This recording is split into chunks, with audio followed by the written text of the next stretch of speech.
పద్ధతిగా ఏమన్నా చూడండి ఏమయ్యా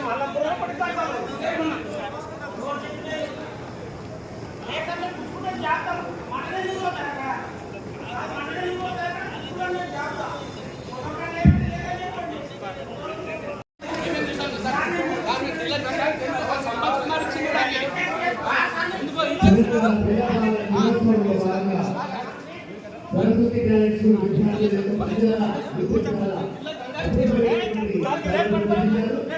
మన తెలంగాణ కళాకారానికి అసలు భాగంలో వారి జీవితానికి మరొకసారి ధన్యవాదాలు తెలియజేస్తూ తెలంగాణ సంచారంలో వస్తే ఓ చక్కటి నృత్యాన్ని అతిథుల ముందు ప్రదర్శించడానికి చిన్నారులు సిద్ధంగా ఉన్నారు. మరొకసారి వారికి సాదర స్వాగతం పలుకుతూ